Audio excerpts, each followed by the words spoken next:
ada orang mengambil barang orang lain yang sifatnya dulman, yang sifatnya dolim, dan dia itu ngambilnya memang secara sembunyi-sembunyi. Kayak saya ngambil sendal di situ, saya sifatnya dolim, saya pengen memiliki sendal itu tanpa harus membeli sendal itu. Saya ambil, terus ambilnya secara sembunyi-sembunyi. Nah, maka itu yang disebut dengan syarikoh. Ya. Atau kalau bahasa Indonesianya adalah mencuri atau nyolong ya, nyolong. Atau maling. Arkanu syarikoh salah satu syarik wa masyur wa syarikoh. Rukun syarikoh itu ada 3. Yang pertama syarik itu adalah maling. Yang kedua masyuk itu yang dicuri atau yang dimaling. Yang dicuri orang yang dicuri barangnya. Wasyarikoh yaitu adalah barang curiannya.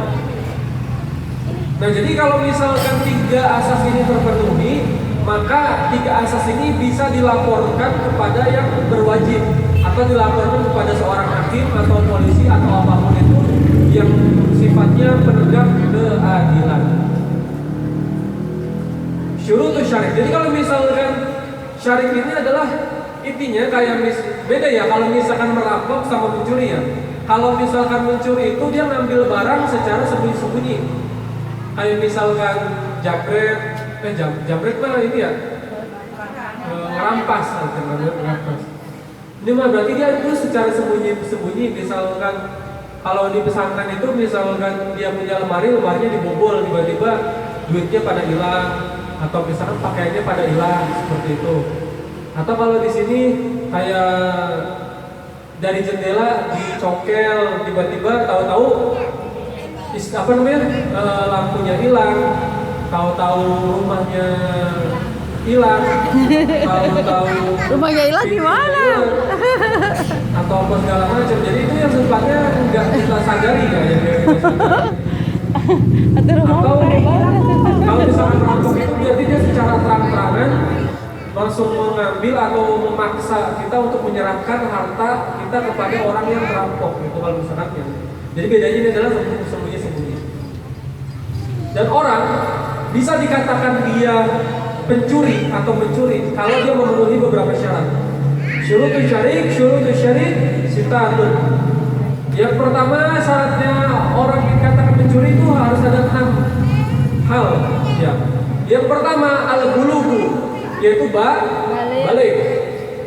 Kalau misalkan ada orang yang anak kecil ngambil barang atau dia itu mencuri, maka dia tidak dimaksud dengan mencuri. Kecuali al-bulugu bitamyizin, kecuali dia itu belum balik, tapi dia itu sudah bisa membedakan mana yang benar atau mana yang tidak benar. Kayak dia itu bisa tahu, oh udah tahu duit itu buat apa, ini buat apa, kalau misalkan lagi mencuri apa segala macam. Nah itu namanya tamyiz ya, membedakan. Yang kedua al-aqlu, yaitu adalah berakal. Jadi kalau misalkan ada orang gila yang mencuri, maka dia tidak bisa yang namanya disebut mencuri dan tidak bisa dihukum, paling diusir aja yang namanya orang gila. Orang gila kan hitungannya kayak hewan ya, yang bisa kemana-mana, yang nggak punya akal. Karena kalau misalkan di kita mantik itu yang namanya al-insan atau manusia itu adalah hayawan natik. Manusia itu adalah hewan yang bisa berpikir. Sedangkan kalau hewan, berarti ya dia nggak bisa berpikir. Tapi kalau manusia hakikatnya, kalau menurut ilmu mantik adalah hewan yang bisa berpikir. Itu adalah manusia. Yang ketiga wal ikhtiyaru, yaitu adalah tanpa adanya paksaan. Jadi dia mencuri memang kehendaknya, bukan disuruh ibunya, bukan disuruh bapaknya, bukan disuruh menantunya, bukan disuruh mertuanya. Pokoknya dia itu mencuri itu tanpa adanya paksaannya. Tapi kalau misalkan dia mencurinya dengan ada paksaan, semua dia dipaksa sama suaminya atau dipaksa sama istrinya suruh mencuri, maka itu tidak termasuk orang yang mencuri. Maksudnya dalam kategori tidak dapat dihukum gitu. Waltizamu al-ahkam. Waltizamul al-ahkam.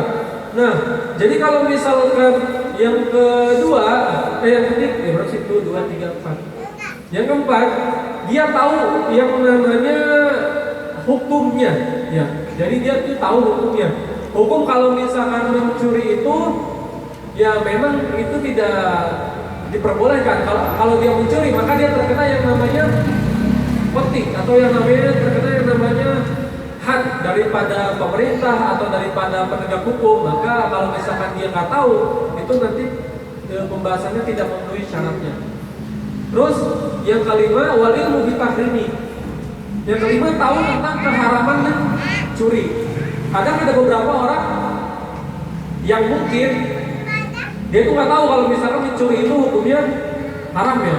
Tapi mustahil sih kalau misalkan anak-anak zaman sekarang itu kalau misalkan mencuri dia itu nggak tahu yang namanya keharamannya. Yang keenam, wa adabul izni lahu minal malik. Yang keenam itu tidak ada izin dari sang pemilik. Jadi ketika dia ngambil barang secara sembunyi-sembunyi dan itu tanpa ada izin dari seorang pemiliknya, maka itu termasuk yang namanya mencuri. Tapi kalau ada izin, maka tidak termasuk yang namanya Mencuri. Contoh seumpama motor ada seseorang ya yang punya motornya ditilang sama polisi, disimpan sama polisi. Terus orang yang motornya ditilang sama polisi ini itu ngomong ke orang lain, kamu kalau bisa ngambilin motor saya, maka saya akan kasih uang 10.000 atau segala macam. Berarti udah dapat izin kan dari si pemiliknya. Nah kalau misalkan motor yang ditaruh di tempat polisi itu diambil sama yang disuruh, maka itu tidak termasuk terkena had pencurian, ya. Karena sudah mendapatkan izin dari